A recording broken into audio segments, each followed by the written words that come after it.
Semaine 2, Psaume 8. Bonjour et bienvenue à Dieu au quotidien, notre série d'études méditatives sur le livre des psaumes. Aujourd'hui, nous allons survoler ensemble le psaume 8, dont le titre « Au chef de chœur sur la Gittite, psaume de David » désigne le roi David comme l'auteur. Le titre indique aussi que ce psaume était chanté par une chorale dirigée par le chef de chœur, accompagné d'un instrument qui pourrait être une harpe ou un autre instrument de musique d'origine philistine, car Gath était une ville de Philistie, mais nous n'en sommes pas sûrs. Dans ce psaume, David parle de la gloire de Dieu et de la façon dont la gloire de l'homme et sa destinée se reflètent sur Dieu. Je vous propose de commencer par lire cet hymne en entier. Éternel, notre Seigneur, que ton nom est magnifique sur toute la terre. Ta majesté domine le ciel. Par la bouche des enfants et des nourrissons, tu as fondé ta gloire pour confondre tes adversaires, pour réduire au silence l'ennemi, l'homme avide de vengeance. Quand je contemple le ciel, œuvre de tes mains, la lune et les étoiles que tu y as placées, je dis, qu'est-ce que l'homme pour que tu te souviennes de lui, et le Fils de l'homme pour que tu prennes soin de lui. Tu l'as fait de peu inférieur à Dieu, et tu l'as couronné de gloire et d'honneur. Tu lui as donné la domination sur ce que tes mains ont fait. Tu as tout mis sous ses pieds, les brebis comme les bœufs, et même les animaux sauvages, les oiseaux du ciel et les poissons de la mer, tout ce qui parcourt les sentiers des mers. Éternel notre Seigneur, que ton nom est magnifique sur toute la terre. Avec le psaume 8, nous passons d'un psaume de lamentation et une complainte à un chant de pure louange. Quel contraste! L'objet de notre psaume est de rendre gloire à l'Éternel. Il commence et se termine par la même phrase. Éternel, notre Seigneur, que ton nom est magnifique sur toute la terre. Alors qu'il contemple l'univers et les humains, David voit que Dieu est à l'œuvre dans la création et mérite notre louange. En appelant Dieu éternel Seigneur, David reconnaît dès le début de son hymne à la fois le nom d'alliance de Dieu, éternel, et la position de Dieu auprès de son peuple, Seigneur. C'est une façon simple, directe et courante de dire « Notre Dieu est notre Maître ». David reconnaît également que bien que l'Éternel soit le Dieu de l'Alliance d'Israël, il est aussi le Dieu d'un pays qui ne se limitait pas à Israël. Son nom est excellent sur toute la terre. Mais la terre elle-même ne suffit pas à mesurer la gloire et l'excellence de Dieu. Sa gloire est au-dessus des cieux. David considère la grandeur de Dieu par sa puissance et sa gloire manifeste dans la création, tant sur la terre que dans les cieux. Il considère aussi que la puissance et la gloire de Dieu se manifestent chez les petits-enfants, y compris les nourrissons, car la force de Dieu est elle aussi manifeste en eux. David aborde ici un thème familier de la Bible, l'idée que Dieu utilise des choses apparemment faibles pour manifester sa gloire et sa force. L'apôtre Paul l'exprime ainsi dans sa première lettre aux Corinthiens, au chapitre 1, verset 7. Dieu a choisi les choses folles du monde pour couvrir de honte les sages.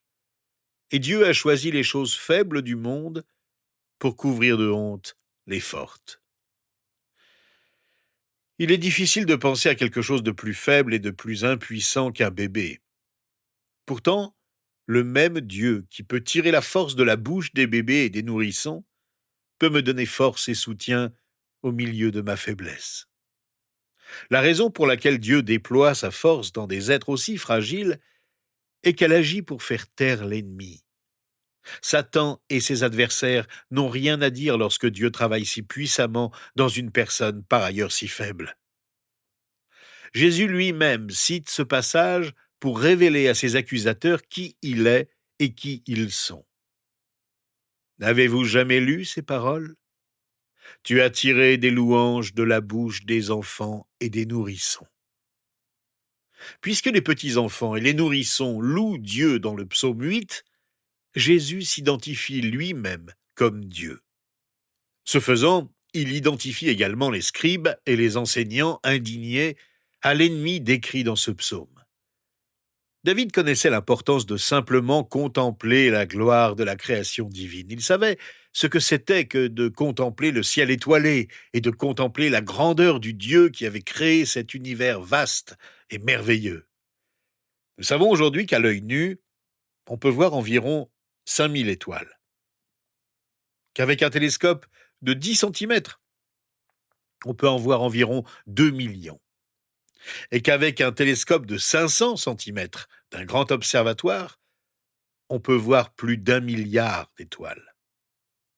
L'univers est si vaste que si l'on voyageait à la vitesse de la lumière, il faudrait 40 milliards d'années pour atteindre ses confins. Contempler les cieux nous fait percevoir la grandeur de Dieu. David, qui n'avait pas d'instrument de mesure complexe, l'avait déjà confessé. Alors qu'il considérait la grandeur des cieux, David s'est également interrogé sur la petitesse et l'insignifiance relative des êtres humains et dit « Qu'est-ce que l'homme pour que tu te souviennes de lui et le Fils de l'homme pour que tu prennes soin de lui ?» Il s'est demandé pourquoi un Dieu si grand et si puissant se souciait d'être si petit. Dieu est si grand qu'il a créé l'univers de ses doigts. L'homme est si petit qu'il paraît minuscule à côté de l'univers.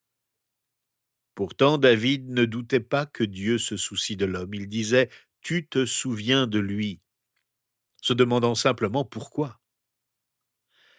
Avant de considérer la question importante de David, pensons d'abord à sa confiance assurée que Dieu se soucie de nous. Il pense à nous et considère nos actions. En effet, en utilisant la méthode poétique de la répétition, David a affirmé cette réalité avec plus de force. « Fils de l'homme » est un titre qui souligne l'humanité de l'homme. Et on peut dire que le fait que Dieu prenne soin de l'homme est encore plus fort que celui de se souvenir de lui. David a vu que Dieu a créé l'homme de peu inférieur aux anges, ce qui se manifeste par le fait que l'homme est inférieur aux anges en termes de gloire, de puissance et de proximité avec Dieu. Le mot traduit par ange est Elohim. Il désigne le plus souvent Dieu lui-même, mais peut aussi avoir le sens d'ange. Certains commentateurs pensent que David voulait dire que l'homme est un peu inférieur à Dieu, insistant sur l'idée que l'homme est créé à l'image de Dieu. Ce passage est cité dans la lettre aux Hébreux, au chapitre 2, versets 5 à 9. Il y souligne que l'abaissement de l'homme ne concerne que ce monde et non le monde à venir.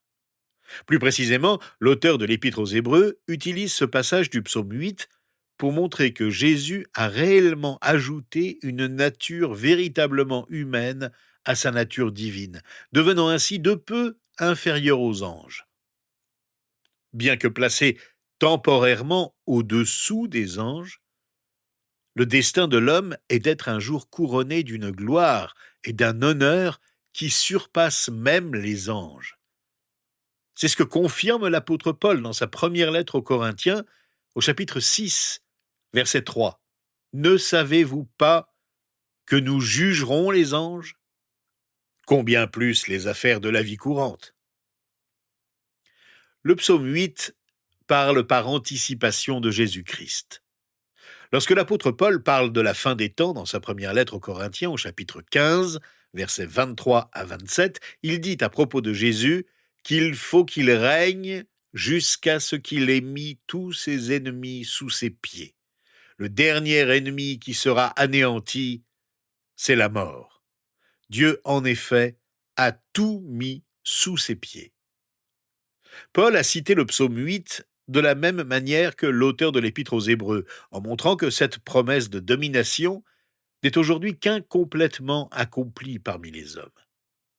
Pourtant, elle s'accomplira finalement en Jésus et sera un jour pleinement accomplie en ses disciples ressuscités. Lorsque David songeait à l'immensité de la domination que Dieu avait donnée à l'homme, il ne pouvait que louer Dieu à nouveau.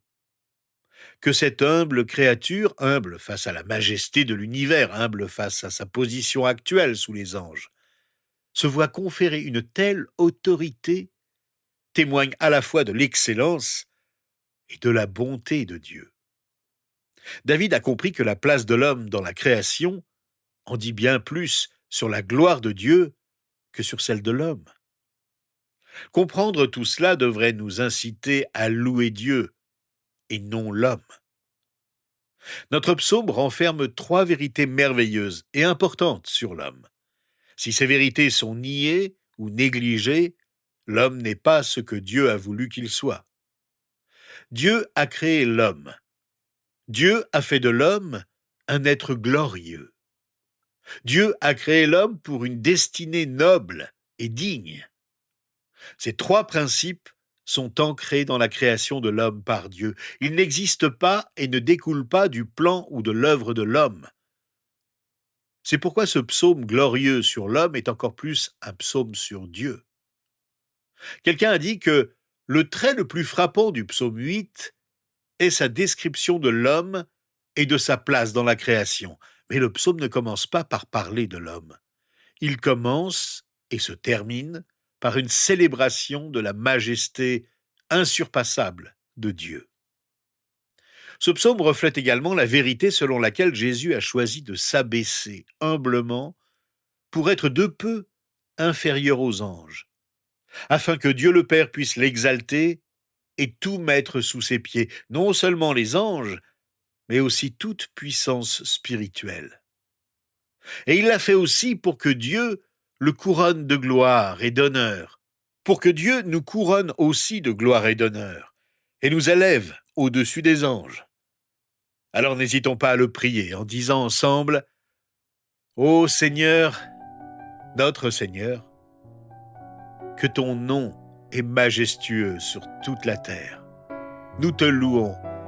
Seigneur Jésus-Christ, merci de t'être humilié. Tu t'es humilié pour venir sur cette terre et naître, pour que l'enfant repose dans une crèche, pour que Joseph et Marie prennent soin de toi. Et tu t'es humilié jusqu'à la mort, même la mort sur une croix. Tu as goûté la mort pour nous, afin que nous n'ayons pas à vivre toute l'éternité séparés de toi, mais pour que nous puissions avoir la vie éternelle, pour que nous puissions te connaître et rester en ta présence éternellement. Merci, parce que ta gloire est si admirable sur la terre comme aux cieux. Merci parce que lorsque nous étions encore des petits-enfants, des nourrissons, tu as fait jaillir de nous des louanges, alors que nous n'en étions même pas conscients. Merci parce que tu te souviens de nous, même quand nous t'oublions. Tu nous aimes tellement que tu as tout fait pour que nous revenions à toi et te rendions l'honneur qui t'est dû. Nous n'oublierons jamais que tu as manifesté ta gloire lorsque ton Fils Jésus-Christ est mort sur la croix. Oui, Seigneur, que ta gloire est admirable. Accepte notre hommage et notre louange au nom de celui qui a tant fait pour nous. Amen.